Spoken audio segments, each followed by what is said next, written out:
Ladies and gentlemen, it is showtime. Please enjoy the show.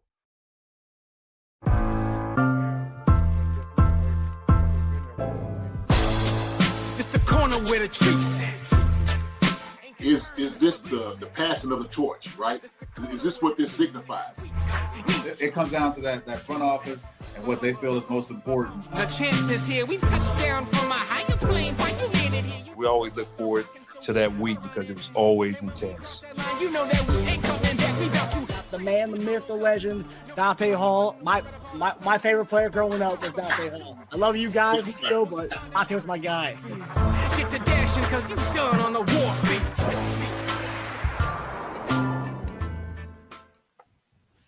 Hey everybody, welcome to another episode of Monday Morning Tight End. I'm Marcus Dash. Right there is our guy, our friendly neighborhood Chiefs tight end, Jason Dunn, JD. How the heck are you, Dad? Look at these. He's got the guns. He's got the guns out. Yeah. What's up, my brother? How you doing? I'm doing great, man. How was your weekend, and how are you doing? It's Cinco de Mayo tonight, so happy day. I don't know if anyone celebrates Cinco. I don't know if anyone actually celebrates that outside just drinking a lot on Cinco de Mayo, but I hope everyone's having a beautiful Cinco de Mayo today. Yeah. Cinco de Mayo was good. We had the Derby this past weekend here in Kentucky. Very rainy day for the Oaks on Friday, the Derby on Saturday. Made a couple of bets, little small bets, and no go. So Dang. I know it. I don't know, man. Something with the ponies. I get, every once in a while, I'll get a nice little run with it. And so it just didn't quite happen. I picked one, but I ended up boxing him with something. So it didn't work. Exact the box. So the only thing, man. Exact a box. What is that like a parlay kind of thing for horse betting or horse racing? So exact the box is having two horses and they're gonna come in the exact position. Oh, okay. That is. If you just box it, they could come in either first or second. That's how that works. So there's tons of bets, just like for football and all those type of things, man. Horse racing as well. So trifectas, exactas, win place and show place, whatever you want to put it at. Usually it's pretty decent bets. But with the track being as wet as it was, just didn't really roll out what we was thinking. And so me and the wifey decided just to stay home actually. So we kicked it here, end up going out and we watched the movie. So we went to go see the Sinners movie. Ooh, I've heard great things. Everyone's loving that movie. Oh my goodness, that man! You talking about just blues? Talking about like just history, and then you go with suspense and some of the horror. Man, I think Michael B. Jordan did an incredible job. Delroy Lindo, all the cast did an amazing job. The music of it, man, incredible. So everybody did a tremendous job for that film. And the thing is, there's a lot of deeper meaning in it as well. So it's just not the little bit of the horror. And I think they said horror-wise, this was the first horror movie they got like an A+ rating. So it was a little. I read online. It was like a deeper version of From Dusk Till Dawn. If Dusk Till Dawn had depth to it, it was kind of like that would be Sinners a little bit. Yeah, similar. I mean, vampire-wise, but this just a whole different story altogether. So I don't want to spoil it, but if you get a chance to go see it, go check it out, man. I don't think people will be, you won't be disappointed. You just won't be disappointed with it. So Greg Rose said, hi, I didn't bet, but picked winner in Derby and the one before. Oh, did you? Okay. Man, so you picked the horse, but you didn't bet, Greg, huh? What was it? Was you a little scared to lose some of that money? You throw a little dollar or something on it, Greg, man. You win a little something back. A little friendly bet. Ain't nothing wrong with throwing just, a couple little change on the ponies, just a little bit. Greg obviously knows his stuff. I mean, based on his avatar there, I don't know if that's Greg riding the horse there, but it sounds like Greg knows his horses. Okay, all right. Yeah, so he's just not fronting. That's the real deal, huh? I guess so. You think, Greg? Yeah, Greg. Let us know your background on horses. It's interesting seeing your avatar there. So you must be a what was it? A jockey or what's the person who take? Jockey's on, the ones that the race horses. Okay. But he looked like he was a cowboy on this one. It does That's what it looks like. yeah. Like an equestrian. Equestrian is the one that jumps over the the fence, whatever, the obstacles and stuff like that. Mm-hmm. Yeah. So I think it looks a little more rugged than an equestrian there in that photo. Yeah. It don't look like a equestrian rider at all. So. But yeah, so tonight's episode, guys, we're going to get into some of it says rookie minicamp just wrapped up today. So we're going to get into some of the press conferences and some of the words, and we'll show some highlights from the past few days of our rookies, the undrafted guys, and obviously the guys we have been talking about for a while now with the rooks. But yeah, so it should be a good show.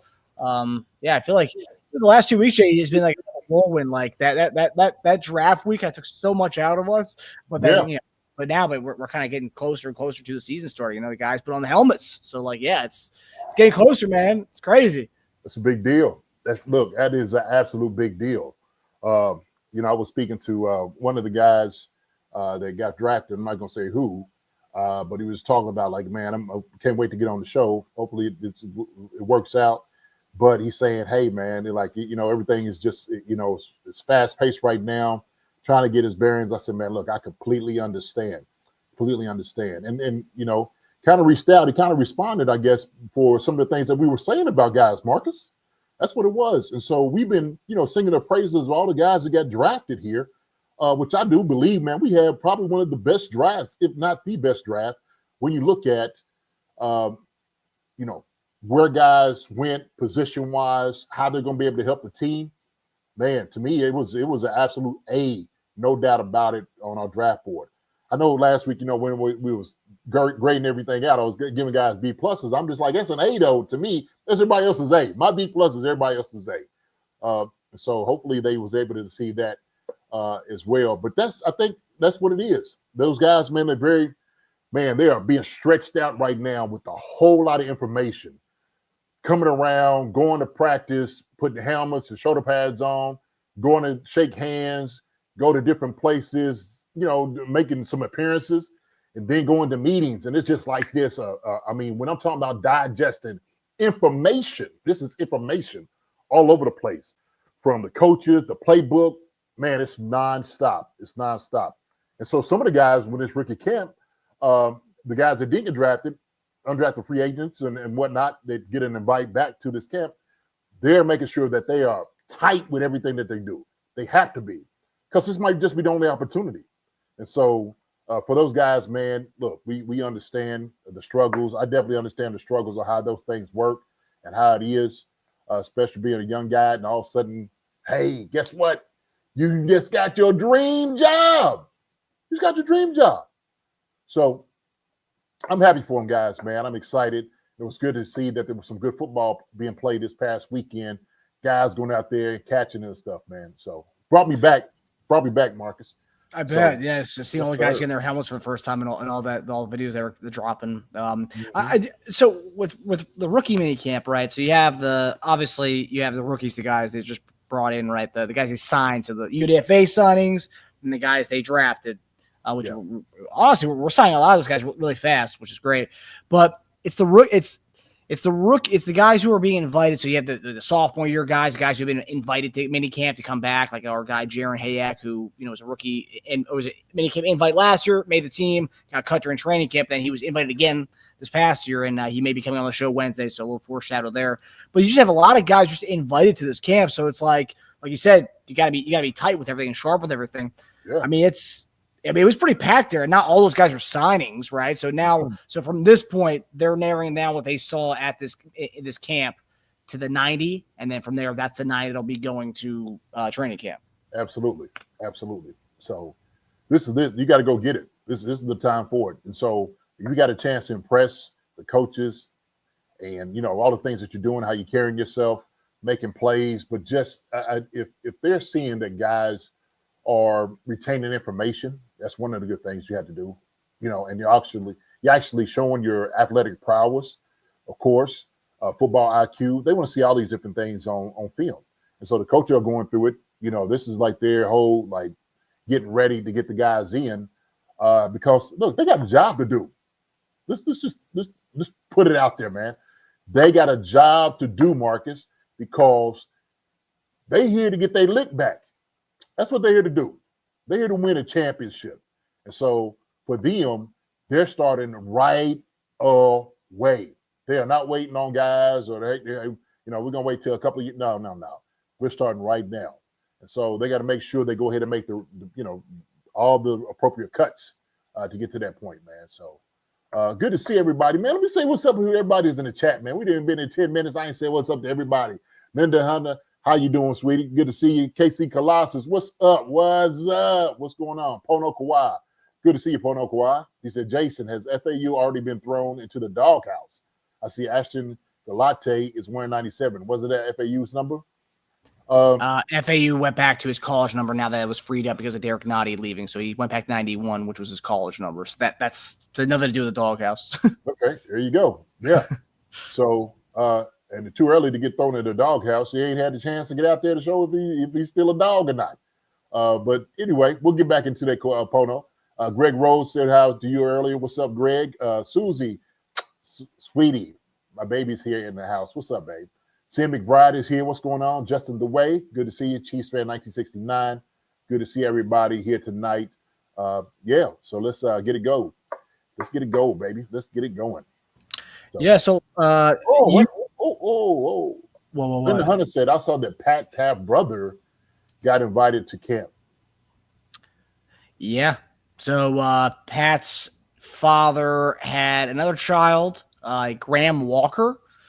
He's a few years younger than Pat, but he's older than Jackson Mahomes.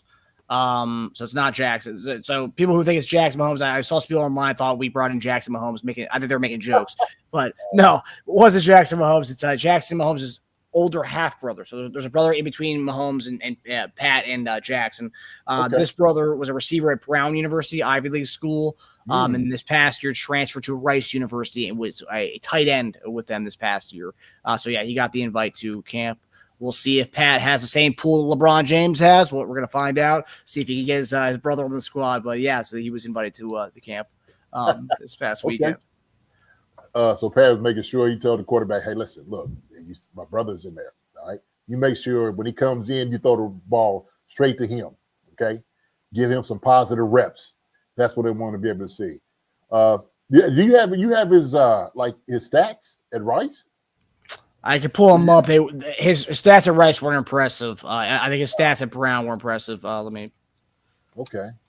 So you go ahead and I'll answer some of these other questions. So yeah, so I guess he got invited to the camp. I didn't know that, Linda. So I wonder how he looks. Stanley Mooney, I'm checking in. How did the Derby go, JD? Wet. Stanley, wet is what it was. I don't like when the Derby's that way, brother. Dry ground. Hey, the dirt, everybody come up. That's what we're going to be able to see. So that's Pat half brother right there, huh? That's his half brother. Yep. Same father. Yep. Okay. Pat's son. Yeah. So his stats at Brown were solid. I mean, I don't know. Brown. Some of these Ivy League schools have weird, offenses where they're still to run the ball a million times. So I don't know how that matches up to what everybody else had. But yeah, this was his stats at Rice this past year as a tight end. Okay. Well, I mean, they look pretty good. 53, 28, 44 at Brown. So he can catch the football. 6 touchdowns. What was that 6 down there? So yeah, he probably didn't try just getting in at Rice. If he had like 2 years, it might have been good to see. So 6'3", 227, tight end. So he's a thin guy. Yeah, he still has that wide receiver frame. Huh. But yeah, that's Graham Walker, guys. That's Pat's half brother. Okay. There you go. See if we can play, man. See if the genes are strong in this one. We'll see. Witchy Hall's in here. What's up, Witchy? Good to see you. Pono's got another question for me. He said, Jason, was our Super Bowl defensive meltdown due to a Spags meltdown? No, I want to say it was Spags meltdown. It's hard when you're kind of behind the 8 ball. We didn't put our defense in a good position through interceptions.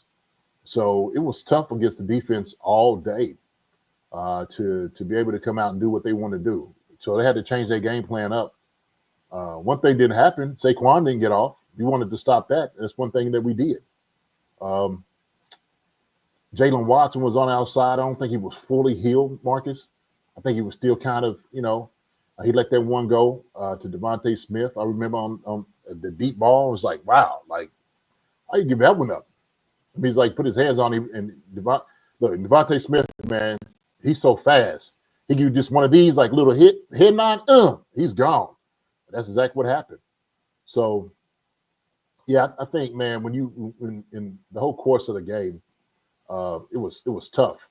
It was tough. And so when them jokers start spilling blood in the water, Pono, they just went at our throats. So Kevin Capel, is this finally the year we send Sky Moore out of here? Kevin. I don't think so. The Sky Moore's high draft pick, they're going to give him some time. This is the year that he has to probably make it or break it. This is going to be it. This is what they want to be able to see. And so if he doesn't perform, just like anything else, doesn't matter if it's him or anybody else, doesn't matter who it is. You don't really have production at some place. Sometimes teams will send you elsewhere. It just doesn't work out. It's the nature of the beast. That's how it works in the NFL. I mean, and it's a deep wide receiver room this year. I mean, there's a lot of talented guys. You look at the top to the bottom.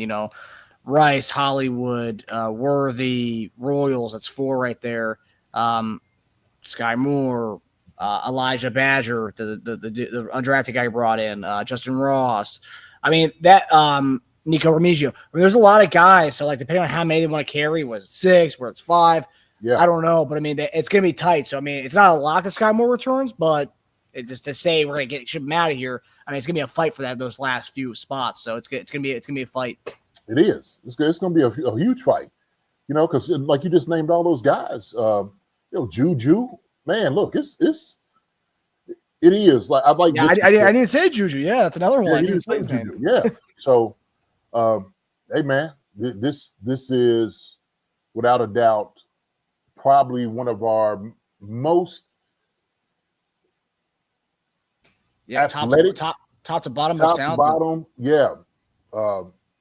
Very capable, very fast, talented wide receiver room that I've seen in a long time.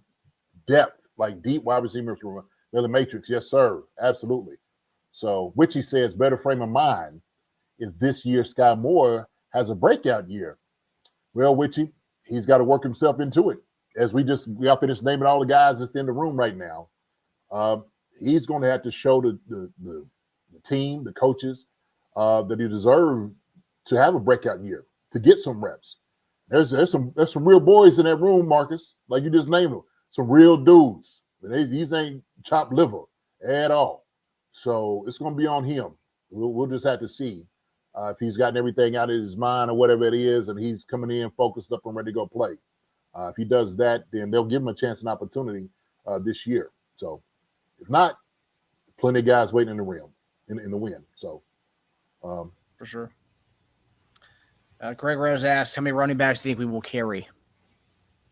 3. If we carry a 4th one, we may it'd be somebody, probably the return guy. So Brashard Smith is probably going to be on. He'll be the 4th guy. So it's definitely 4. So 4. I'm sorry, 4. Okay, we'll say that. All right. Yeah, I agree with that. Mm-hmm. All right, so we're gonna get to some of the you guys asked questions away. We'll try to get to those questions. We're gonna get to some of the stuff from this past weekend with the rookies and everything. JD, you want to begin with the Bassa Gelati soundbite? Do you want to preface that at all? Yeah, well, one of the things I was kind of impressed with is, the character of guys that we have and we've drafted. Just looking at some of the highlights of rookie camp. Obviously, athletic ability is one thing that we always look for and covet with the Chiefs. Are they a caliber of being here with this organization. And so all those guys fit. We've seen them out there, Marcus, with a little bit that we did see. They do fit. Another thing that I recognize, though, too, that we got some high quality guys, high quality character guys that I'm really impressed with. And so, if it's Josh Simmons, Norman-Lott, Basa, Gelate, Noel Williams. I mean, you name it. I watched all those guys get up and speak, and I was just like, man, all these dudes are just good-hearted, good, wholesome dudes, and you can kind of tell it. I think they're very thankful, and each and every one of them got up there and said as such. They didn't seem rattled at all by any of the questions that the media was giving them, and I think because they are quality guys. They had really an air of maturity about them. And so, there was a couple of guys I sit there and I was saying, just kind of giving at least a nod to just showing a little bit of their character. And so for me, I love high quality character guys. I think it's something that is absolutely something that we are missing in today's world. To hear these young guys come out here and talk about these things, it absolutely warms my heart to hear how they think about the world and how they think about others, because that's what we're supposed to do. For somebody like me, I'm me. Look, I'll wear my faith on my sleeve. I am a 100 unapologetically follower of Christ.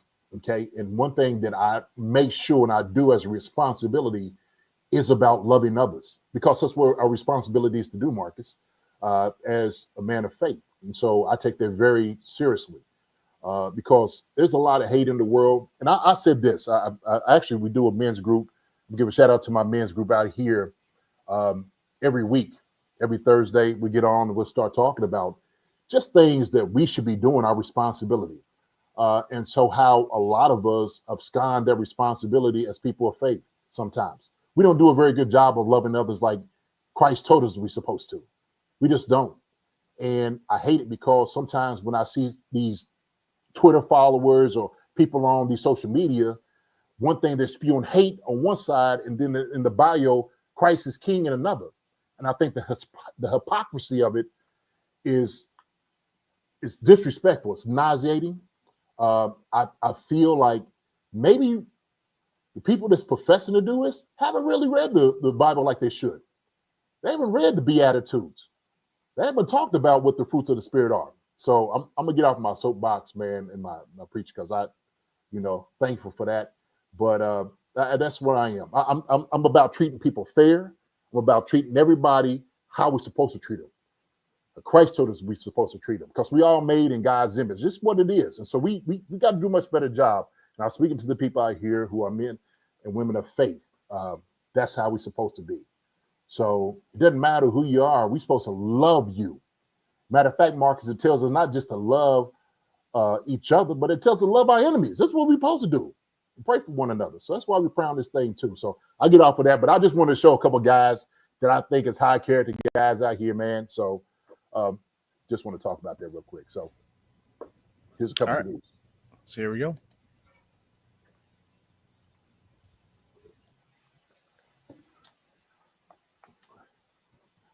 Looking at Boss out here. He's wearing number 31. He gives a reason why he's wearing 31. Yeah, so the first reason was for my teammate Kyrie Jackson, who was on the Minnesota Vikings. He passed away, and he wore 31 when he got drafted to the Vikings last year. So I wanted to honor him, but then as well as a little bit reasoning for my family as well. I got 3 sisters, and I'm the only boy, so I kind of seen the 3 and the 1 go hand in hand. But yeah, those were the main 2 reasons. First and foremost, yeah, I just want to say rest in peace to my brother Kyrie Jackson. I got a guy who was very passionate for the game, and a guy that I remember having a lot of conversations about, just about, life, and then as well as him being hard on me and me being hard on him. So, yeah, I wanted to honor down to my faith and really the calling I feel like God put on me. Like, I don't need half the thing. Like, I'm grateful with what I have. So, like, whatever I can give back, I'll give back, because my mom ingrained that in me, my pastors ingrained that in me, my youth group leaders. So it's just, for me, it's been a calling, especially for veterans. Like, veterans was a big thing for me. Homelessness, that's another thing. like if I can give back in any way, that's I feel like that's what you're supposed to do, especially when you get in these positions. So. Right, both quality dudes. It's quality right there, man. That right there is an exhibition of great character, and so you could tell it was from the heart. That's exactly how it's supposed to be. And when I seen that, I'm just like, dang God, like some of these kids get it. They do. I kind of wonder why sometimes us as adults don't. You know, sometimes we have the mouthpiece to say certain things, but then what we do and how we treat other people, it's not really what we do. We don't really represent the reflection of God like we're supposed to. I think it's a big problem. But you know, Sabasa sitting there saying that for, you know, his teammate had passed away, was with the Vikings. I remember that going on, man, and saying that, and then talking about his three sisters, you know, and him, it just kind of made sense. So you could tell that they're instilling things into him. I just, and the thing is, I just kind of, you know, put these two guys out here. Then Gelati talking about, you know, how he cares much for the veterans. And, you know, my father, man, he was, you know, he fought in 2 wars. Was actually in 2 branches of service because he could be like that back then. And then my brother was in the Air Force. Then, you know, we're talking about, you know, just, you know, family members in it. But then he talks about the homelessness that goes on. And I don't think it's just homelessness of veterans, but also too, just here in America. But people care for that. So when people have a heart for things of that nature, it tells a lot about a person. It does. They didn't put anybody down. They didn't say anything negative about anyone. I think what they were sitting there saying is that we need to care for the least of these. We need to care for the people that get overlooked. We need to care for the ones that care for us.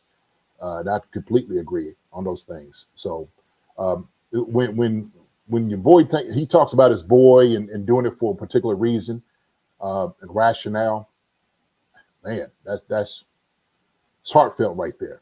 And then, like I said, I just happen to have those 2 guys on, and I guarantee every single guy out here who came on that I seen on the press conference would have the exact same stories. And not saying the other guys on the team don't either, but I'm just saying for young guys to come out there and to speak this way is really a breath of fresh air. It really is. So.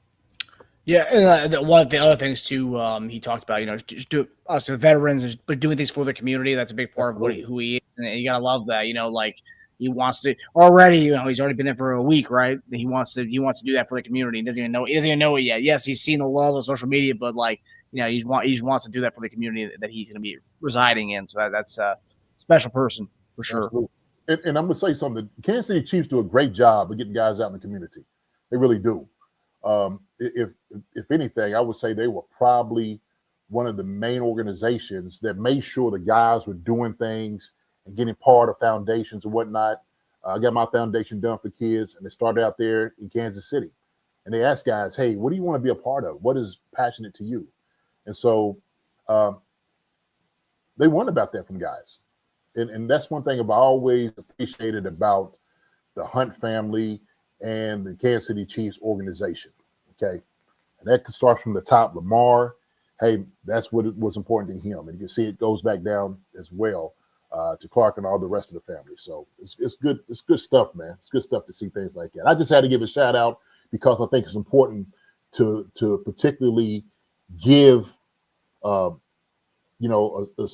celebratory and congratulations to people who have no other thing but to tell you how much they care about others. So I love it. I love it. Yeah, definitely raised right. I've seen her Jelani's mom's, you know, commenting on all the stuff and whatnot. But yeah, very, you can tell, very, very good, very good dude. Mm-hmm. And also too, I think another thing that stands that you kind of mentioned it, JD, is another clip of meta play. Like this is so cool, right? So they're going to minicamp for the first time. All these guys who drafted, but like they're putting on their professional helmet for the first time. And it's like, and I think you tweeted it out on Twitter. You were like, it's literally like Christmas Day. You're like opening up like your gift for the first time and seeing all these guys' faces with that was great. And I'm going to play that right here. This is awesome stuff.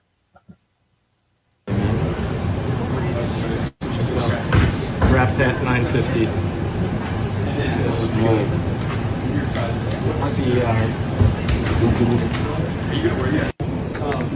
We'll get you the true helmet. Hold that Chiefs shirt. We'll get you. Did you get scanned?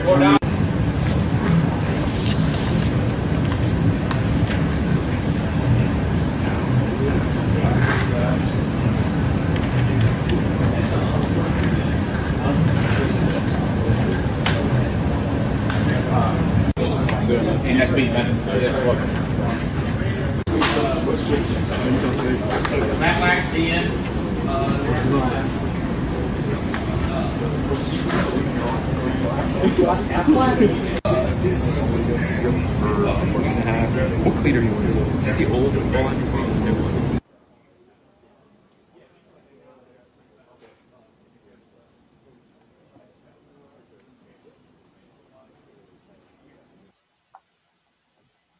And they were talking to Royals about in his press conference.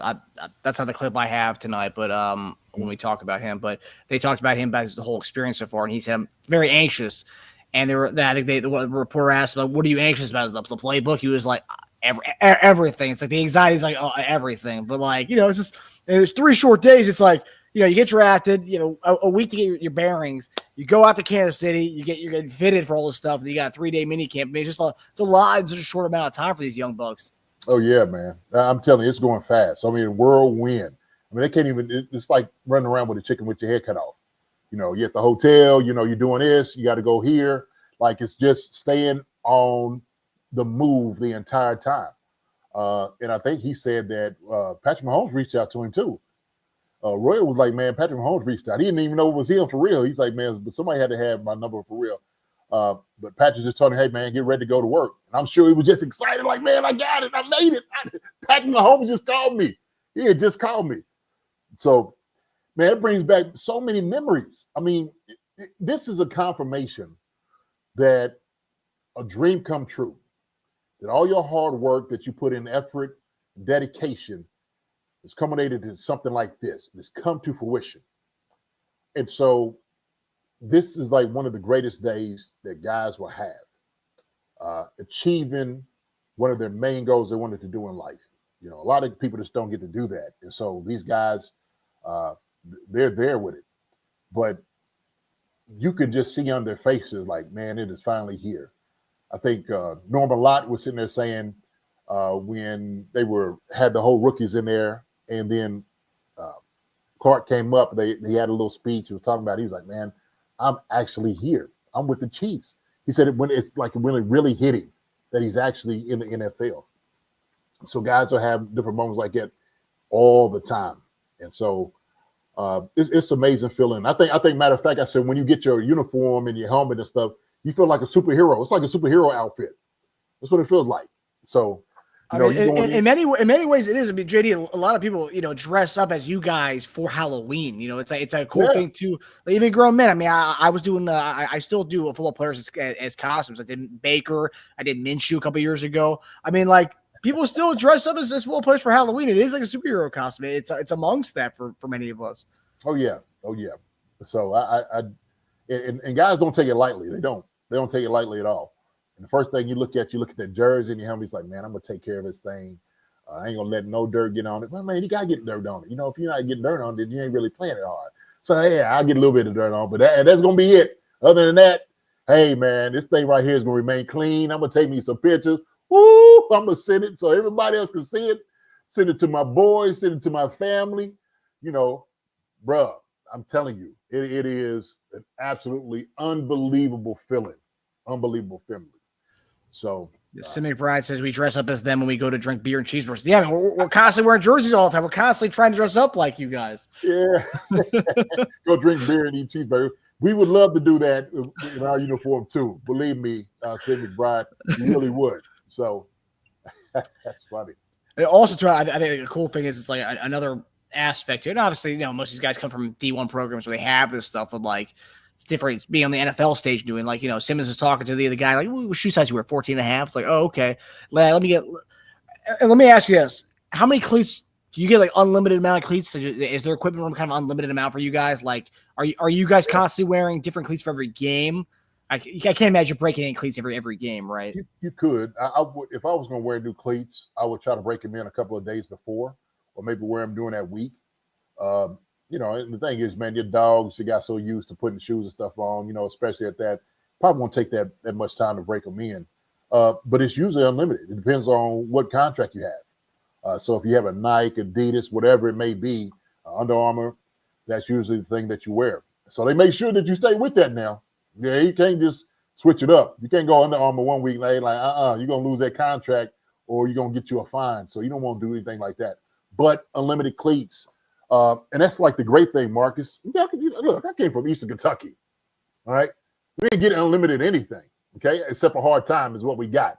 But we loved it. We loved every bit of it. We appreciated every little thing that we got. So shout out to Eastern Kentucky University for that. But James White, matter of fact, he's the one that was sending everything out. But when you get to the NFL, it's a whole different thing because the contract that you got, any shoe you want, you look at it, we could get them all in here. They could have it in right there that week in a couple of days, gloves and whatnot. There was so much stuff that I would get that I never really used a lot of my contract. I would let my family get what they wanted. I say, okay, y'all want something, go ahead and sign up and get, some gear and stuff like that. Plus they would just give you promotional stuff all the time too. So, that was back when I was playing. I can imagine what it is now.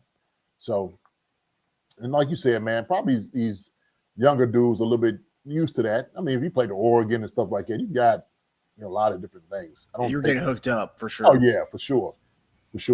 So, but it is a different thing when you get to the NFL. It's true. Totally different thing. You earned that is what you got. That's stuff paid for. You pay for it. Yeah, no, I was just seeing that. It's like, man, it's just all these guys. And when Royals talked about being, anxious, as you tell, getting your helmet fitted, you're like, man, wow, whirlwind. Getting text from Patrick Mahomes. It's just so much going on. Yeah. What about Tom? Good to see you, man. Good to see you in here. All right, so we got some questions for you guys. We'll go with some questions, then we'll go back to some of the sound bites here. So, JD, you got a question here. We got a few from Melly Matrix. We'll go with Melly Matrix. Won't know until pads come out, but are there any positions you're still concerned about? That's a good question. Any position that I'm concerned about? You know what? I wouldn't say concern, but I do want to see. I want to see a battle for that second corner spot. Who's going to take it over? We know Trent got a lockdown on one side. We know that. Okay. We were battling all last year to have another guy that was going to be consistent in the other corner. And so Jalen Watson had an injury. We understand that Joshua Williams had some of his battle. Same thing with Najee, our boy out here. He had some good days. Some other ones, was not so at the top of the list of doing things. So we got some guys in here. We got some corners of free agents. And then we drafted, Noah. So we're going to see. I want to see that second spot of what it's going to look like. Other than that, man, I think I don't really have any type of concern as far as any other position. What about you, Marcus? You got any concern of anybody? It's a good question. I would say my number one concern, not concern, so to speak, would probably be I would probably say the running back room. Oh, really? It's not concern. It's so much you have Kareem Hunt, you have Pacheco. Pacheco's had the injury history. Kareem Hunt, I think, is going to be great this year. It's more a concern about who's going to be the top dog in that RB room. Eli Mitchell and Pacheco both have injury histories, so that's two guys right there where it's and also how confident are we and how much do we trust the new guy in Brashard Smith, another guy we're going to talk about tonight. Are they ready to give him more reps? As seventh round guys, you don't get reps, but again, this is a team that went with Pacheco by week 4 of his rookie season, so they are a type of team to do that. They trust you. They're going to ride with you. So I was curious to see how that plays out. It's not concerned. I'm just curious to see how they kind of spell that whole committee. I want to see what that room looks like. And And, there's a chance that, Eli Mitchell didn't get paid a lot of money. He's a guy who's been hurt a lot in his career. There's a chance he might not even make the team. So, right. So it's like just curious to see how that room kind of shapes out. Because Brashard Smith, dynamic guy, love to see him, if he's that dude, get him touches. So I'm just curious to see how that goes. So yeah, I would say running back's the one I'm most interested in seeing, I guess is the way I would put it. Okay. That's fair. Yeah, good question, Millie Matrix. Yeah, definitely good question. All right, we got Slam and Sammy. Question: which wide receiver and running back should we re-sign? I think that it comes from someone competent saying that a lot of the dudes are on pretty much that we're going to be without a lot of running backs next year and receivers next year. So which running backs? So Kareem Hunt, free agent. Pacheco's a free agent. Eli Mitchell's a free agent. So that pretty much that whole entire room besides Brashard Smith's a free agent going into next year. Well, slamming Sammy Joe, good to see you again, my brother. I would say it's going to be based on what they do this year, to be honest with you. I think that's why they have the 1-year deals on guys, because they want to see what they can do. So I think it's too early to say who we're going to resign or not. I'm a favorite of Kareem Hunt. I like him. I like Pacheco too. Elijah Mitchell, we've seen what he's been able to do. What he's going to do coming off his injury is another question. So I don't know as far as that. We'll just have to find out and see. Same thing with wide receiver. If everybody's panning out, working good, who do we resign? Do we resign a Hollywood Brown? If he comes out and just blows it out the water, that's a possibility. So like I said, it all depends on what guys do coming into the season to make a determination. I think it's a little bit too early to actually have that conversation right now. Yeah, good question there. Andrea, give Andrea a shout out. Hey, CC family, just wanted to hop on and say hello. Out with the family celebrating what would have been my great niece's 23rd birthday. See you all Wednesday night. We love you, Andrea. Shout out to the whole fam. Love you, Andre. Appreciate it, man. Yeah, I know it's a tough time, but hey, brother, this is celebrate. It's good celebrating a life. You know what I mean? What she meant to you. So blessings to y'all guys out there, man. Appreciate you, man. Saying hello. Thank you for coming on.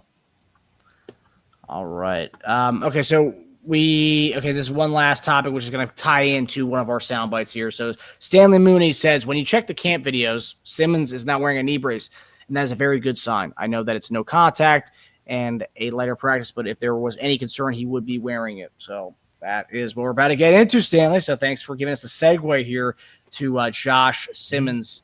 So here is Andy Reid, and here's Josh Simmons talking about the whole injury thing that's going on with Josh Simmons. Doing mostly the individual work. We try to keep him out of the team stuff if we're going against a defense. So just taking it slow here. We're just kind of getting a feel where he's at with this. So he had a kind of a heavy travel schedule during the 30 visit thing. So just make sure that thing's strong and going. But he looks like he's got some talent there, Matt. Doggone it. That's a good thing, right? So for what we can do, that's a plus. It looks like he's moving around good. He's right on that kind of that where he just needs a little bit more time. But he's moving around well. I was surprised on how well he was doing out there moving. Yeah, he looks like he's comfortable with it. So. Can you give us a sense of what you'll be doing between now and the start of training camp? Can't really say. That's one of the conversations I have to have with the trainers, but it'll probably be conversation will be had probably. Something like this, it's not easy, but you just got to come in and attack it like hell every day. Just really go hard in rehab. That's kind of how you have to do something like this. Since you have been selected, can you just describe how the process has been with Rick Burkholder and making a plan for the upcoming months? Yeah, again, so we have like deeper conversations we had, or minicamp. I'm really just playbook and trying to take mental reps. But yeah, obviously what I'm allowed to do, I'm going to do 100%. So, JD, what do you make of the sound bites from Andy Reid talking about it, and what do you make from what Josh Simmons had to say on his injury? No, I think he looked pretty good out there. And like Stanley was sitting there saying, didn't have a knee brace on. I do believe that he's and by all reports it was saying that he was ahead of schedule. But this is month 7, if I'm not mistaken, Marcus, when he out, because it went out in like October.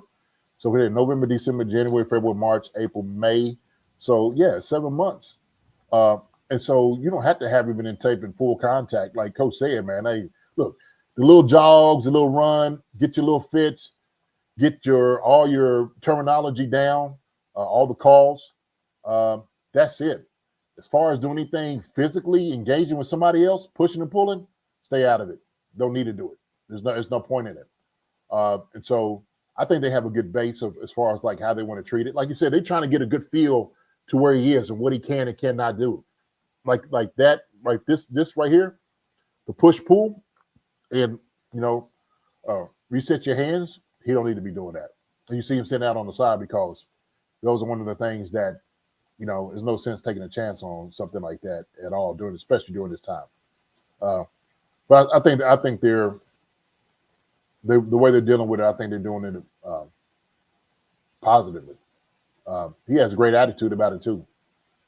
So that's one thing I love is you got to have a mindset that everything's going to be fine. And like you said, you just got to work like hell to make sure that you put in the work in to get it there. So you do have the confidence to say, hey, when I do get out there, everything's going to be all right. It's going to be fine. So I do like that, man. But hey, err on the side of caution. I think Andy and those guys doing a great job of it right now. Perfect. Yeah, hearing Andy say he's like right on the cusp, like, he's like, he's right there. It seems like he's kind of like midway through that injury process, right? The rehab process. Like he's almost ready, but he's not ready yet, but he's on the cusp there. If you had best guess, JD, I know we talked about he's not ready yet. Don't rush him out there. There's no need to rush him out there because we signed Jalen Moore for this. Yeah. Man, it's kind of, I've heard a lot of people go back and forth on this, that the rest of the entire year. If and when he is ready to go, let's say he is ready by week 2, week 3, just say a hypothetical. Do they play him, or do they say no? Let's wait on it. Like how are we measuring this? Is it more like if Jalen Moore's looking good, don't need to rush Josh Simmons in, just keep it with Jalen Moore, let Simmons kind of wait it out, and then next offseason, Juwan Taylor goes and you have that conversation then, or because a lot of people, it's a first round pick. People want to play and see what the first round pick has instead of waiting a year. How do they play this out? You test the knee, man, and it's going to be based off his comfort. I don't think he don't necessarily have to start. If you paid a guy like Jalen Moore a lot of money, which they did to get him here, he's going to be your starter. You don't pay a guy like that type of money to ride the bench. You put him in because you feel like he's start material. That's the reason we got him in free agency. So let's just say Josh Simmons at some point looks better than him, or Jalen Moore, is not doing so well. Maybe you could make a decision to make that move. I think it's some things you got to fill out. Like Andy was saying, you just got to fill these things out. Maybe there is a game that you get him in if you're blowing a team out. Put him in. Let's see what he can do. Maybe into a rotation. So the thing is, he has so much versatility and ability. He could play both left and right. He could do both. So we want him to play left. We know that. That's why he's here. You just had to see. You got to look how everything is responding. He responds in training camp, swelling and all those different things. Because that's one thing you don't want to do is you don't want to put him out there too early and then have a setback. Okay. So, man, we'll drag our feet as long as we can with him. But if we need to get him out there to go play, ain't nothing wrong with getting him a couple reps, right? Is there anything wrong with that? Maybe, come on in third quarter, see what's going on. We blowing teams out by, 2 or 3 touchdowns. Let's see what he can do. So, yeah. No, I was curious because I've seen a lot of people just say sit him out the entire season, just like no, don't even play him this year, whether he is ready to go. But I mean, if they deem him as ready to go, though, then you. I don't say I disagree with that, because the Chiefs might want to do it, especially if Jalen Moore is playing at a high level. He looks good. Hey, we didn't want to rock the boat last year, right? When we moved Joe Tooney out, okay, and brought Caliendo. And he's like, we don't want to rock the boat. Well, DJ was sitting there saying he was fine, he was ready, and we didn't rock the boat. And guess what? We kind of suffered toward the end because we didn't want to rock the boat. That's very true, actually. Yeah, I didn't think about that. And Andy Heck, okay, he was a little cautious about that. Like, okay, maybe we keep doing it, but I think in his mind he might have wanted to make that switch. Okay, so hindsight's always 20/20, but I think they're gonna make sure they get this one right, especially this decision. Yeah, I mean, with this one, they're gonna have kid gloves with this one because this is a first round pick. He was only there because of this injury. They're gonna be very, very, very, very, very safe with this whole situation here. Yeah, we say May, so June, July, August, September. So you're talking about another 4 months, 3.5, somewhere around there. You might get him some preseason games, maybe. Just depends on how everything looks. How he looks in training camp. You know what I'm saying? Because I think it's really where they're kind of projecting him actually coming out and being full speed. It's probably training camp. At least I would think so. I don't want some Yahoo coming in trying to make the team going crazy, and all of a sudden you go and you hit his leg for no reason, and it's like, what the heck are we doing? That's the worst feeling. That's the worst feeling. Have somebody come in and all of a sudden some stupid play and somebody falls off and runs into his leg. Oh my gosh. So I ain't gonna talk like that because I don't even want to bring it to. I don't even want to think he's gonna be fine. Hey, everything's gonna be fine. Entire season, so he's gonna be good. Yeah, be it 2025 or 2026, we will see him at some point. And he's further along than Andy Reid thought as well. So that was also nice to hear. Greg Rose does say blowouts are about 1 every 2 years because we have heart attacks every week instead of blowouts. Well, hey Greg, I'm gonna tell you something. It's a new day. It's a new time. It's gonna be different. We got a different offense, man, from what we seen last year. We talked about the depth that we have at wide receiver, the depth that we have at a tight end, the depth that we have at running back as well. And so we got capable guys on the line of scrimmage that we can also be glad about, especially Josh Simmons at that position. And I think we're going to do very, very well at guard too. So I think our offense is revamped. I think it's going to look completely different. We ain't going to look at tight games this year. We are going up top, and it's going to be bombs away, Greg. Bombs away. We're going to test everybody out, baby. Believe that. I hope so. Like Teron Young says, the offense will be explosive. Yes, it will, Teron. I appreciate it. I agree with you 1,000%. What we thought the offense was going to be last year, Marcus, Hollywood gets hurt, Rice gets hurt, things happen. Okay, so yeah, it was a slow roll with Hollywood with that first play of preseason, and then Rashee Rice week 3. Yeah, man. Then we didn't have a consistent left tackle. Another thing. Yeah, the offense that we came into the season with, we just didn't have it, and we never really saw that left tackle spot. Yeah, so Linda Hunter, there's your question. How do you think the offense will look this season? There you go. Well, look at all the things. Pacheco got hurt. We had to bring Kareem Hunt. Kareem Hunt came in, right? Yeah. So, yeah. So we were fighting against the waves, JD. Fighting against the waves. Yes, about time. JD, have you seen any tape of Mahomes' brother who was invited to Minicamp? We talked about that at the beginning about time. JD has not seen his tape yet. I have not. So it's 6'3", 224, but I have not seen any tape about time. If you have some, send something to me. I'd love to see it and check him out. I might go on YouTube and see how he looked just in college. Yeah.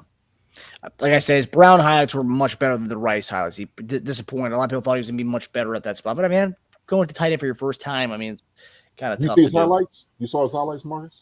I saw his Brown highlights last year when I first heard about him. I didn't know he transferred to Rice and that whole thing. But when I saw that we invited him to Minicamp, I was like, oh, okay, all right. I guess he transferred.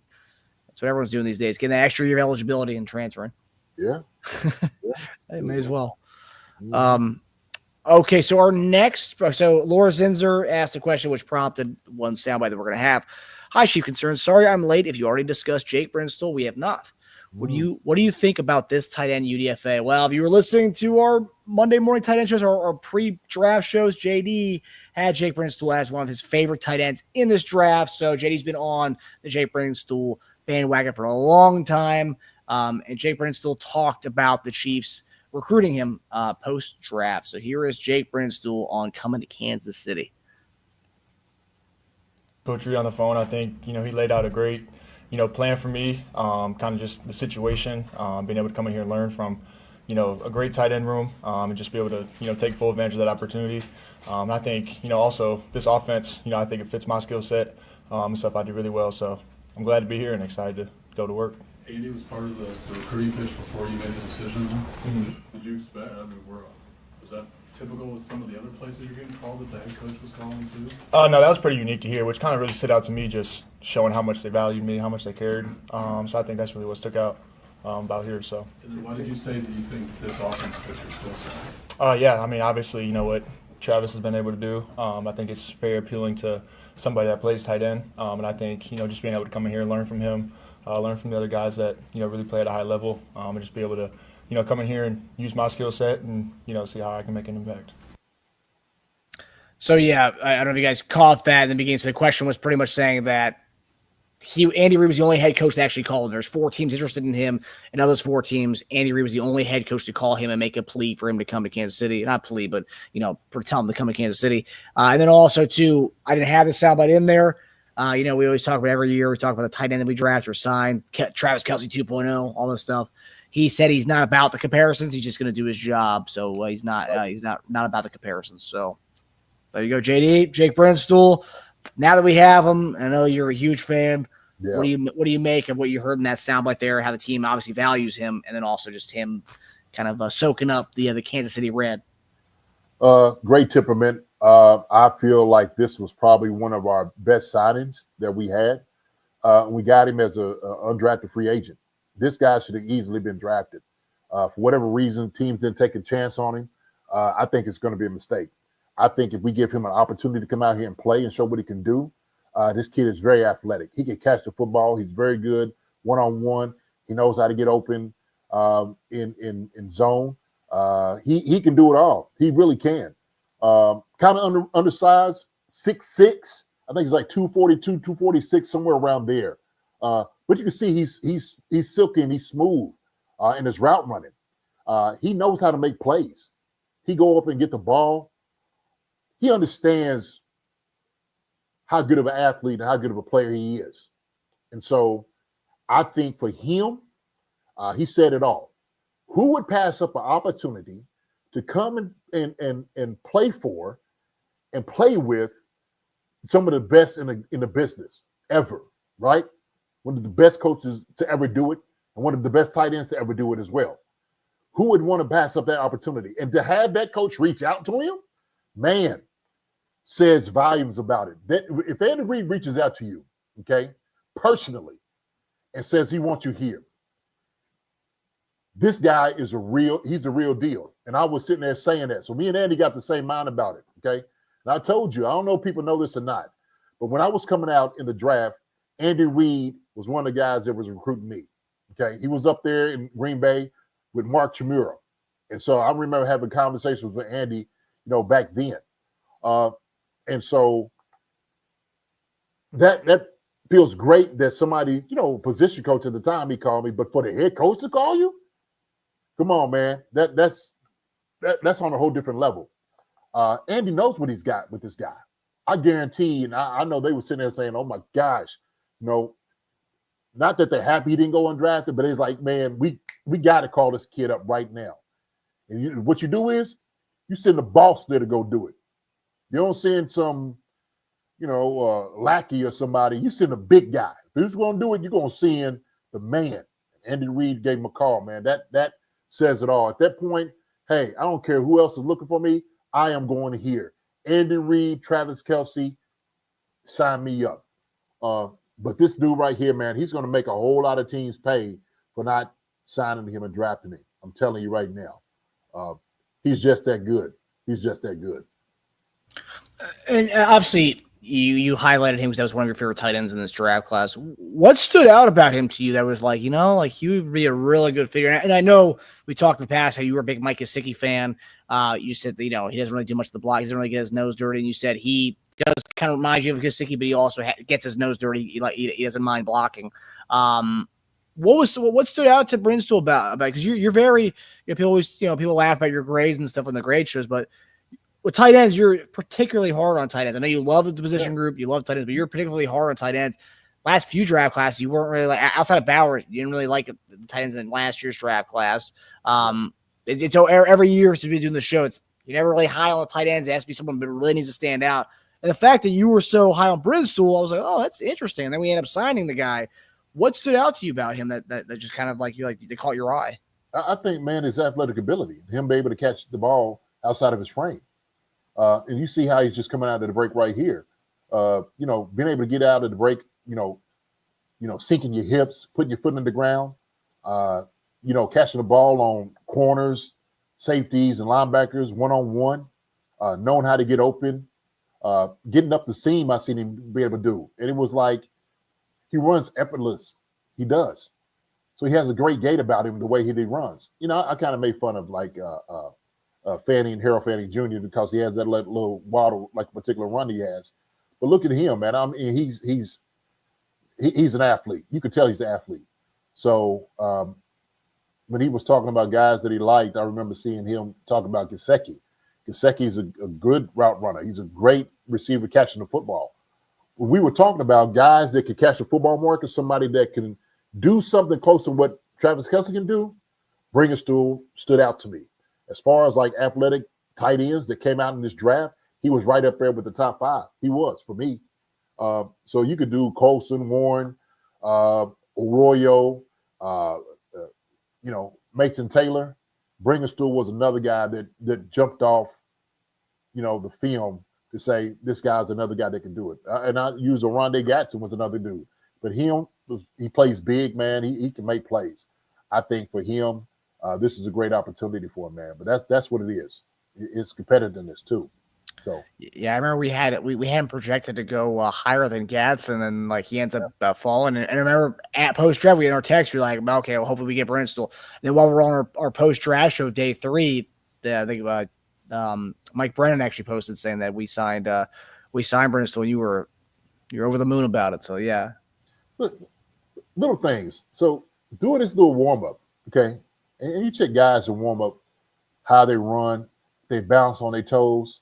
And you can see how he's bouncing on his toes, man. It's easy for him. That's athletic ability. Look at that. I mean, he got wiggle in his hips. It reminds me of Travis. I mean, you got to have a wiggle in your hips as a tight end now today. Some tight ends get in and they chop and, put their foot in the ground and come out, and it slows them down for a linebacker or safety break on the football. But he's smooth. He puts his foot in the ground, no wasted movement. That's another thing. You don't want to waste any type of movement. Look at that. Look at that. He knows what he's doing.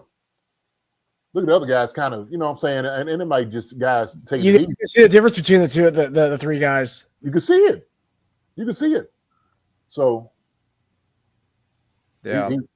I tell you what, man, he gets a chance and the opportunity to play, man. You'll see how good he is. We got a great tight end room.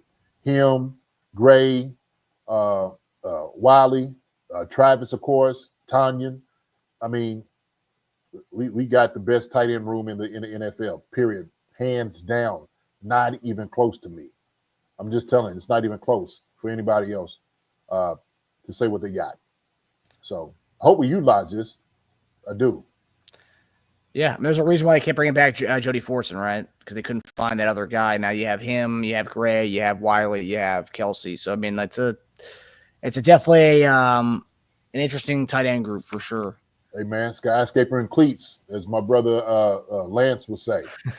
And that's what it is. Big boys out there to play some ball. About time says Casey knows how to create great tight ends. History shows. Have you talked to TG about the young buck wearing 88 yet? I haven't. I have not. I just happen to see this right here, so I'm gonna tell him. I'm like, yo, man, who got your 88? We'll talk about it. So there you go. So Jake Brinstool, yeah, I'm excited about this kid. Very excited. Also, shout out Jay Brinstall and the Brinstall family. Brinstall family, they are originated from the Lansing, Michigan area. As you guys know, I used to report in Lansing, Michigan. It's my so-called second home, I would say. But yeah, they're originally from the Lansing area. I think they moved to Nashville. But yeah, their family's originally from the Michigan State area. So yeah, so shout out 517, baby. Yeah, that's the area code. JD, why isn't Tony Gonzalez number not retired? That idiot should be retired. I have no idea. I don't know. It's a good question because a lot of guys have worn that since him, and it's interesting. Yeah, I don't know. Good question. Very good question. I don't know. I don't know what the measure, how they have the metrics of it, of how they think it should be retired or not. I'm not sure. So he's in the Ring of Honor. He's in the Hall of Fame. So. Yeah, it is interesting though because like he's in the Ring of Honor and he's in the Hall of Fame. You would think that would be the measure to get the number retired. Because a lot of guys are in the Ring of Honor. I get that you can't retire everyone's number, but like the certain group that is in Ring of Honor and the Hall of Fame, I think that should be the threshold. How many retired?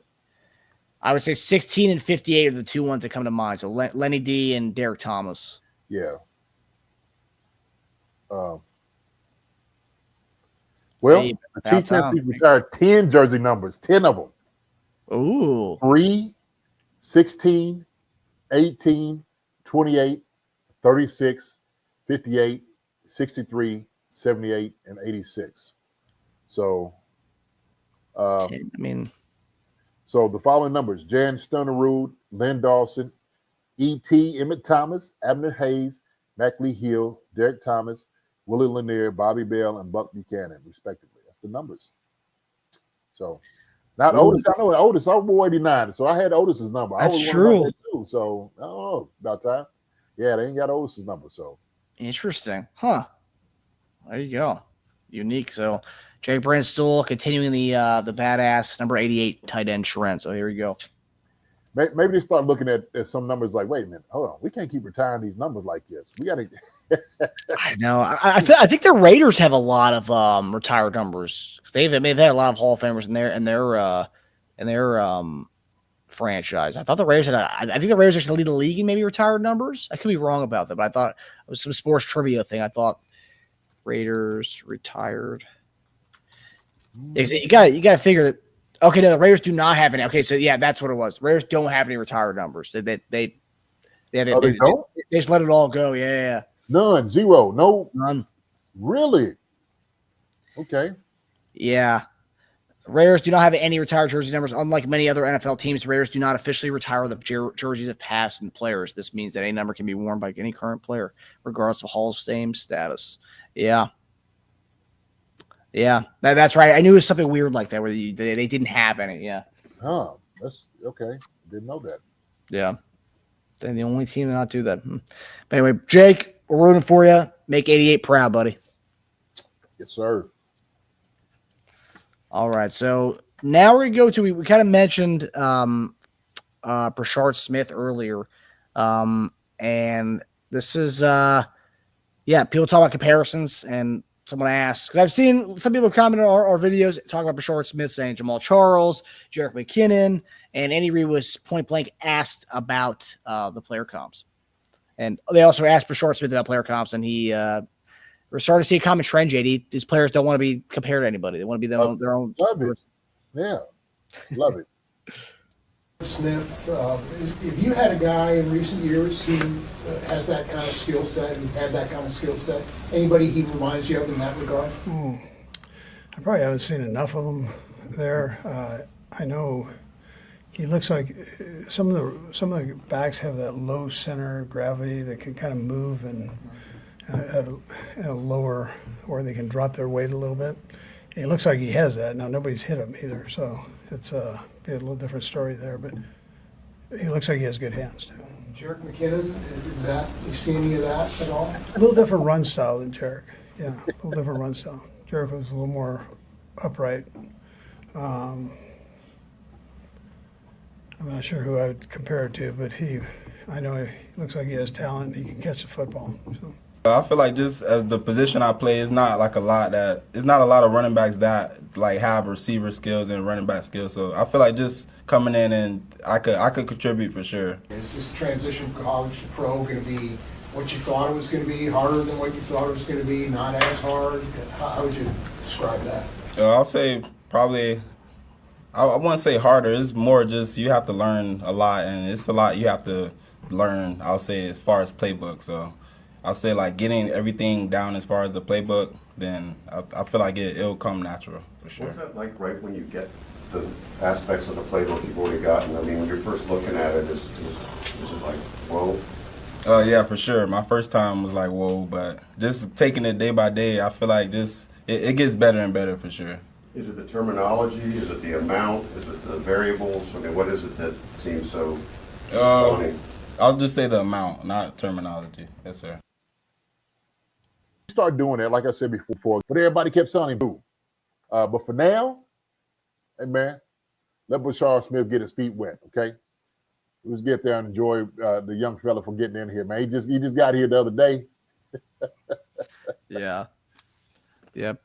Demetrius Spence, Bashar Smith will make safety and linebackers shake like tail feathers when they know they have to cover him in the flats. Yeah, I mean, he's going to be a matchup nightmare out of the backfield as far as receiving the ball. He looks good just running that route right there. It's just easy because he was a receiver. Our final guy we're going to talk about here before we get to the final questions before we head out of here for the night is Jalen Royals, receiver that we talked about pre-draft that we're big fans of. I said, his shirts, people are making T-shirts of him. We talked about it last week, but Jalen Royals, the Kansas City Royal, play on words with the logo.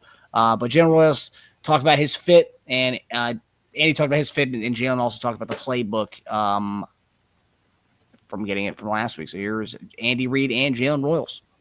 Well, good things yesterday. We'll just see how he does today. We load him up again today, and they actually have a walkthrough, so it's very much like training camp. They have a walkthrough, and then they have the practice in the afternoon. So sometimes the second day can be a nice challenge for him with the overload part of it. So.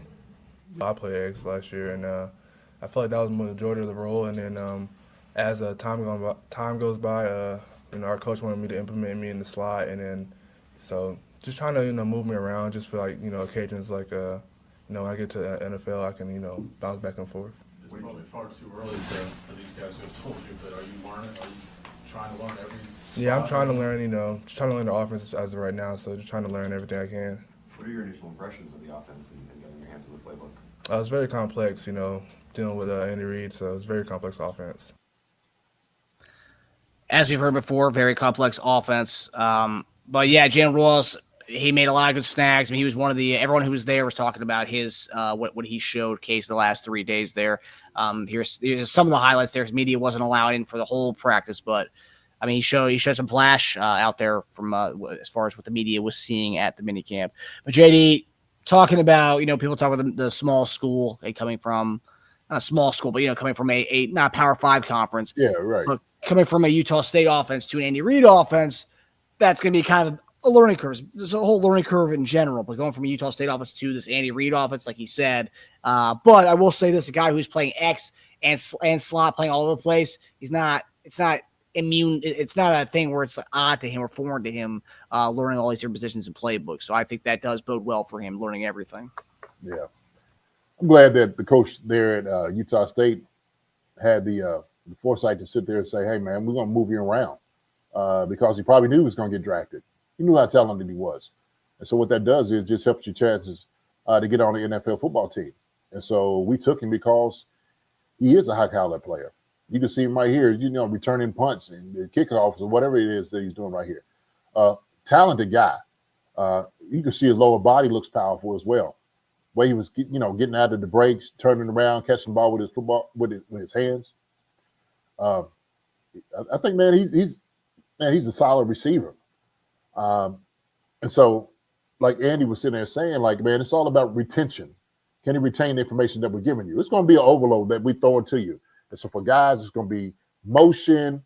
It's going to be, what formation, how everything's being called, what you do on the RPOs, color scheme, whatever it may be. Okay. The depths of the route, what we actually want you to do on this particular thing, how you set this up. all those things matter. They all matter. And those are little things, especially at that position at wide receiver, because we do a lot of crossing guys over safeties and over top of linebackers. And you got to have spots on the field that you got to be. You got to be at the right depth if you want to influence the defender. And not just for you, but for the other guys that's trying to get open too, who's all running routes. But he looks like he's hungry. Seems like he's very coachable.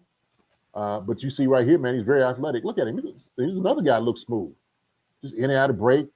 We know he can catch the football. So, yeah, I think Chiefs hit on this one real good. They did. They hit on this one right here, man, for real. So. Yeah, in that receiver line, the other guy on the other side was Elijah Badger, the dude we picked up, the undrafted free agent from Florida, who went 29 catches for 800 yards last year. So, like, they really hit home runs all over I mean, obviously, we need to see these guys play, but, like, based on the paper and looking at the guys' numbers and the highlights and all that stuff, I mean, I think they hit on a lot of the draft picks as well as the UDFAs. But we'll see how that all plays out. But yeah, no, Royals looks polished. Him talking about the playbook, playing slot, playing X, I think that's going to pay off so well. And like you said, kudos to the Utah State coach for kind of having the foresight to look and say, hey, man, your size with your talent, you're going to play all over the field, and let's maximize your talents by starting that now. So now he's already kind of has that ingrained where you can play inside and outside. I think that's fantastic. Oh yeah. Mm-hmm. Yeah. That's what we demand here in this offense. No question about it. So, yeah. I love here because obviously he returns punts or kicks, or I think this is returning punts here. Look at Dave Tobe. He's loving that. Yeah. Smirk on his face. Bro, listen, it creates value for you. It makes look, one thing you have to do, especially in the NFL, you got to make it hard for them to get rid of you. That's how it works. So the more you can do, the better off you're going to be. I always tell guys that. Okay, when I coach and say, hey man, the more you can do, the better off you're going to be. So that means playing special teams, and you got to play special teams well. You got to have the will and the want to. You got to make sure you come out there and you're going to try to block. You got to have to give every part of your heart and your desire to come out here and be good. And so looks like another good kid, another guy. So. Yeah, they struck gold. They struck gold for sure. Did. And he's part of the reasons why I think that offense is going to be explosive, like you talked about earlier. I mean, to talk about right now, to say Ink him in as the number 4 receiver between Rice, Worthy, Hollywood, and him, and this guy could be legit. It's pretty nice to have him as the number 4. Scary. Yeah. Well, he got to work. He got to earn that 4 though. That's true. That's true. Earn it. You got to earn it. I ain't gonna give you nothing. Too. You ain't got it. Another thing. Hey, you ain't got in there yet. We got to see. So that's true. Stanley Mooney, Badger had 0 drops. That is talent with great hands. Talking about Florida's Badger. Yeah. 0 drops. He didn't have a whole lot of catches though, right? Now, this past year he had 29 catches, but he had 800 yards with it, which is outrageous. Yeah, it just sucks getting up the field, flying. Badger. Yeah, I mean, Badger caught essentially everything in college. Okay, so he had 8 drops over 271 targets. So not entirely right, Stanley Mooney. So he had 8 drops over 271 targets during his college career. He may have had 0 drops last year, but over his college career, he had 8 over 271 targets. So, well, one thing I did learn, not with Royals, because Royals played Utah State the entire time, but Rashard Smith was talking about playing in 2 different with the new age of college football, where guys are going from school to school to school to school. It's actually making it easier for when they do go from college to the NFL to adapt to a new system, because they've already had to do that. And that's kind of preparing kids for the future for the NFL. What do you think about that? I guess that's one thing you can get out of it, something good. Yeah. Being in multiple systems, having different terminology that you can adapt to whatever system that they're running. So, yeah, that's a positive out of that particular thing. It is. Another thing is that the negative is you keep going place to place, man, it might not get to play. You know it's not going to be that great. Yeah. So you definitely run the risk there. Yeah, for sure. But yeah. JD, just because this is Badgers, you can only see a little bit of Badger here. What's the difference? What do you see from the difference between Badgers getting out of the breaks versus Royals getting out of the breaks? Not this. That's the next. I think it's the next clip here. Badgers, what number? 80? Number 80, yeah. So he's right there.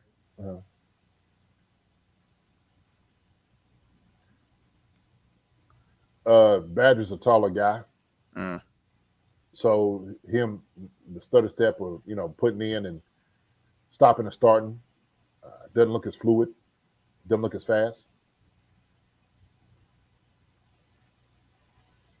See how easy it is for Royals to drop his hip? Yeah. He's getting out of that break, man, easy. He could do a double move on the guy. I'm not saying Royals can't, but it'll be a more smoother transition of him kind of doing that. Look how quick he is with his feet. See that? Yeah. Much more smooth. Yeah. Heck yeah. Yeah. Gary Holland, Casey did a great job drafting Royals, and he's going to be a good receiver. Hopefully. I think so too, Gary. Bradley Sexton question. I feel like we hit gold mine with Jalen Royal, young wide receiver, and like we did with Rashee Rice, Xavier Worthy. Agree or disagree? I agree with you, Bradley, 100%, man. I agree with you 100%. Hey, Jalen Royal was chief concerns approved 3 weeks before the draft. We put the stamp on it 3 weeks before the draft. Yeah.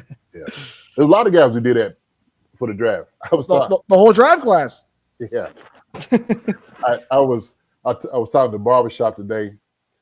Sean Barber, not this barbershop is on here, but Sean Barber, we were sitting there talking. I said, man, Shop, like we got like the draft class. He's like, I know, JD, I know, daggone. He said, I watched y'all pat yourselves on the back for about 5 minutes. Yeah, we're supposed to. That's what we're supposed to do, man. He said, yeah, I know. I heard you. Hey, barbershop, we have a 20% hit rate. One out of every 5 players we talked about, we drafted or signed. Hey, man, yes, sir. Yeah, Shop. So you see it, baby. We're doing that thing. We're doing our thing. Our thing fizzle. That's it. That's funny that he saw that. Yeah. JD, I seen the show. I know. You and Marcus, Taze, taking a victory lap. That's it. Hey, man, if not us, then who? Right? Right. Everybody's doing it. So that's funny. Yeah. So before we get out of here, we have a few questions from our guy, Melly Matrix. So schedule releases next week. So that'll be the next time you guys will see Tasia until the football season. Schedule release show, which Tasia joined us last 2 years on schedule release show. So we'll have Tasia here with us as we do the schedule release next week, which is going to be on Wednesday night. So we're going to be reacting to it probably about an hour or two later. So it's going to be nice next Wednesday night. So schedule release is next week. Is there a preferred part of the season for the bye week, JD? You want to have it probably mid, probably toward the end somewhere. 3/4 of the way, preferably. So you just don't want to have it real early. I don't want a bye week real early. Shoot. You want to play a little bit and then earn that bye week. You want to make sure that you earn that time off. So that's what I would prefer. I would prefer it maybe middle of the season or, like I said, 3/4 in the season, then get one. So. Yeah, I feel like right down in the middle would be kind of ideal, right? Week 9 or week 10. Yeah, it'd be good for the young guys too, the rookies and the young guys coming in, just to get used to, like, oh my gosh, the grueling schedule and things that you have to do. Yep, this is it. This is what you have to do. So you ain't in college no more. No, sir. This is a real deal. Oh, a week 9 bye week. That's pretty much the entirety of their college season, and then you get a bye. Yeah, heck yeah. That's crazy. Gary Holland's got a question. JD Marcus, can Josh Simmons, if he can stay healthy, can he become a left, like the 49ers left tackle? Essentially, he's asking, can he be like Trent Williams? Man, it's too soon. We hope. Yeah, heck yeah, we hope. So I tell you what, he has athletic ability though, Gary. He's a very good football player. Bearing that he didn't have any type of injuries. He's very physical, very strong. He can get out and open and actually track down linebackers, which is almost a rare thing for a big guy to do. But he didn't have any problems with it. I seen him stalk a linebacker that was like 15 yards away from him, 15 to. I'm like, daggone. Like, he was able to get his hands on him like in front of him. It wasn't like just, because sometimes you see him like give a glancing blow. Man, he fit that sucker right up. And I was like, that's impressive. That's impressive. Because as a linebacker, you feel like you should be a lot more athletic than this big guy. You should win that battle 100% of the time. And I know that linebacker was like, oh, shoot, like I can't get past this big joker. And so, what I've seen on film, shoot, he's going to be a good left tackle. He's going to be a good one. So hopefully he turns into a great one. And so, like you said, can he become that? We don't know, but we hope so. Hopefully, yeah.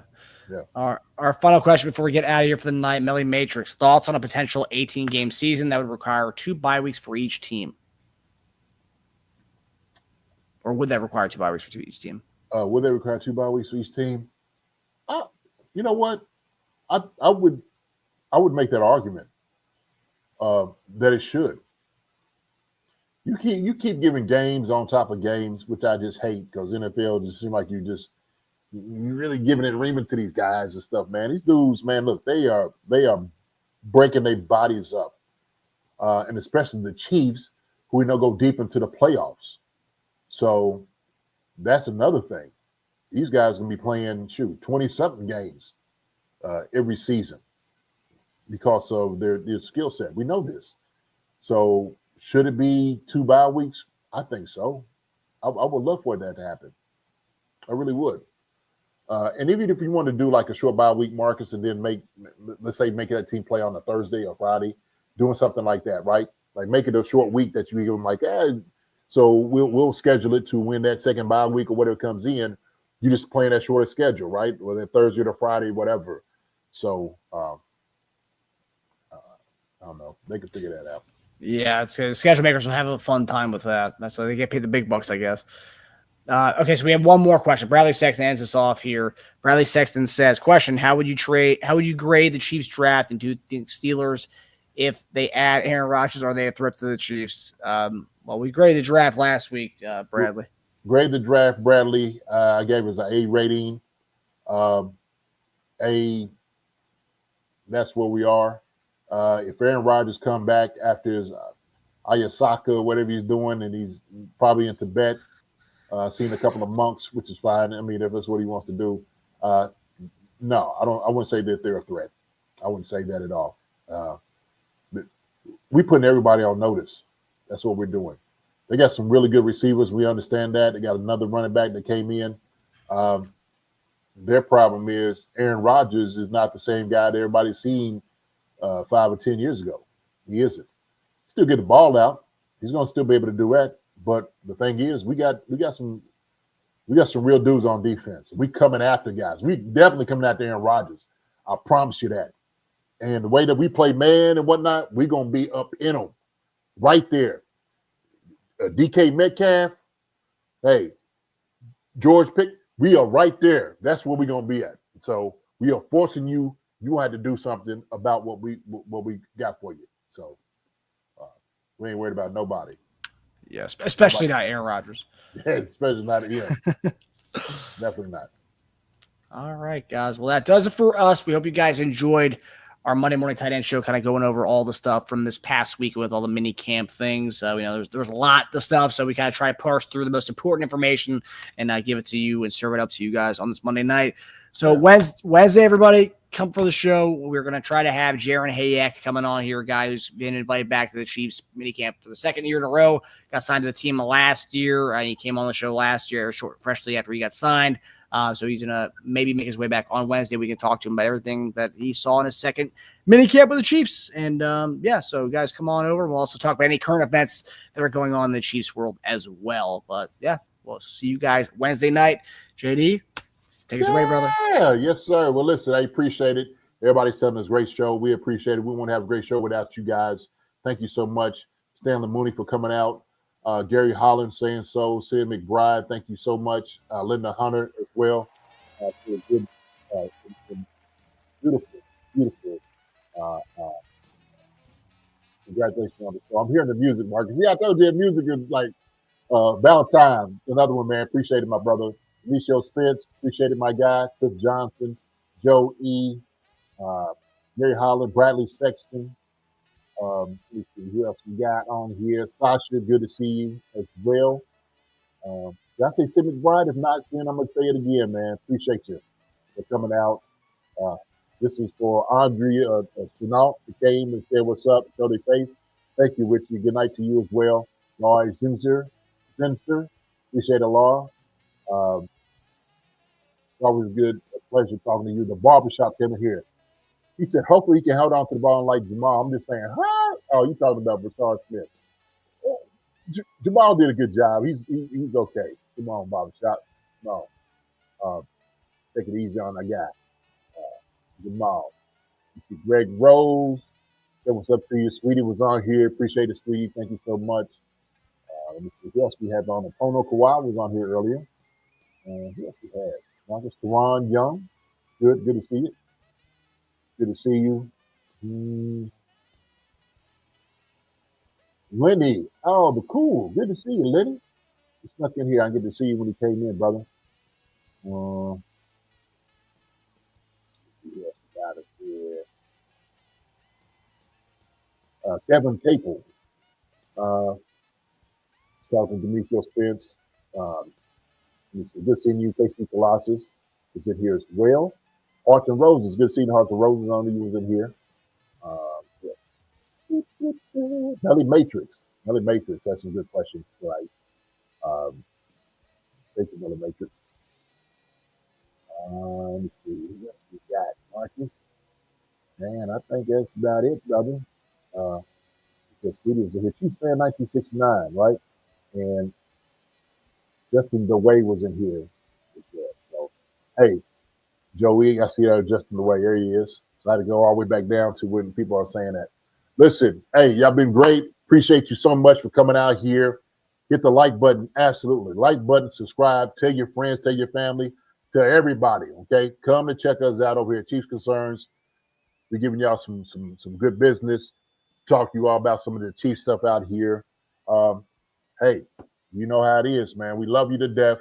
You are our family, Chief Concerns family. Y'all take care. God bless. Y'all be safe. We will see you all on Wednesday night. Wednesday night. My brother, man. Appreciate it, my brother. Love you so much. Hey, y'all take care, man. Y'all take care of each other the way we're supposed to. We will see y'all then. All right. Oh, and one last shout out. It's my pop's 77th birthday today, May 5th. So we celebrated it last night, but tonight was his official birthday. 77 years old. 77 years old. Hey, Papa D, Mr. Dash, happy birthday, sir. Happy birthday to you. Happy birthday to you. Happy birthday to you. Happy birthday, Mr. Dash, Papa D. Happy birthday to you. Blessings. Appreciate that, brother. 77. All right. And many, many more to you. So 77 more years. That's it. All right, guys. Well, love you all. We'll see you guys Wednesday. Hi, everybody. Thanks for watching. Subscribe here to get the latest from the show. Also, be sure to check out the best clips from Chief Concerns. And if you prefer to listen to the show, subscribe and follow us on Apple Podcasts, Spotify, and anywhere else you get your podcasts.